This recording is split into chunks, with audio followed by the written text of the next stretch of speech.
Abawagizi b'ekibiina ki NUP abakwatibwa Ssabbiiti ewedde nga bawerekera omukulembeze w'ekibiina kyabwe Robert Kyagulanyi eyali ayolekera ku lukuŋŋaana lw'omuntu waabwe abakwatidde bendera ku kifo ky'omubaka wa Kawempe North Erias Nalukoola bakomezeddwawo mu kkooti.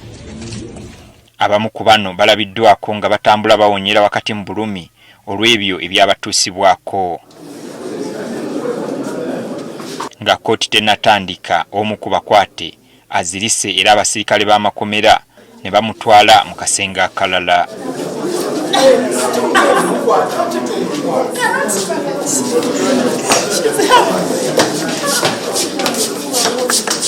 Oluvannyuma ambulance okuva eruzira ku kkomera e Munonye okumuddusa mu ddwaliro afune obujjanjabi.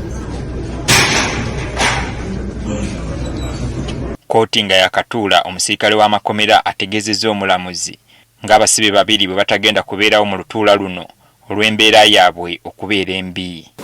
The two accused persons are here. However, the two we brought them, that is Nares or Lydia and Nampaya Heaven, but they are not doing well.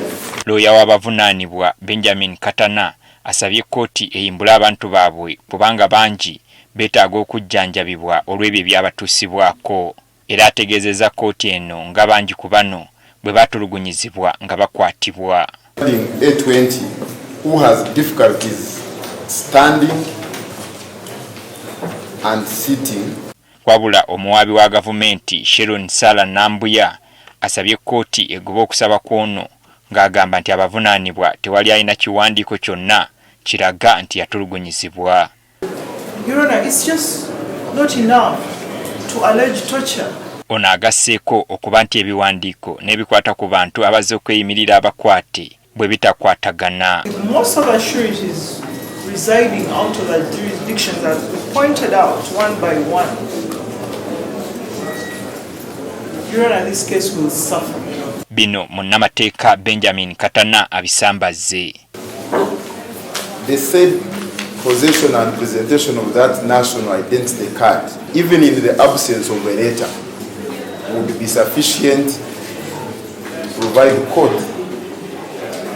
with all the necessary information regarding the address of the surety.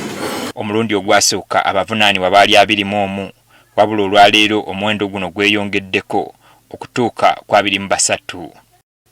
Oluvannyuma omulamuzi akkiriza abantu bano okweyimirirwa ku nsimbi obukadde 2 buli omu ezitabadde zaabuliwo. A1, A2, A3, A5, A6, A7, A8, A9, A10, A11, A12, A13, A14, A15, A16, A17, A18, A19, A20, A21 and A22 who have 2 counts are all granted a non-cash bail. Bano luteereddwa ne bawera nga bwe batajja kupondoka olw'embeera gye bayisibwamu. Twogera okuvumirira ebikolwa ng'ebyo naddala ebikolebwa ku bakyala. Kuba abakyala twetwala okuba nti tuli banafu mukko tesobola kulwanyisa mbeera n'abasajja naye ate abasajja okubanga bakuba abakyala kikola kikyamu nnyo.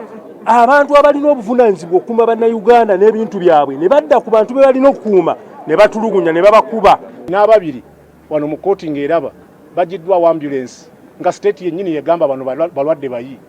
Kati abalwadde abayi bujulisi obusinga obwo era kuba kumenya mateeka omusango bugenda mu maaso ng'embeera eya bulijjo. Bannamateeka baabano bategeezezza nga bwe bagenda okwekubira enduulu mu kkooti emisango egyabaggulwako gigobwe kubanga baatulugunyizibwa nga bakwatibwa n'okuba nti tegiriimu nsa.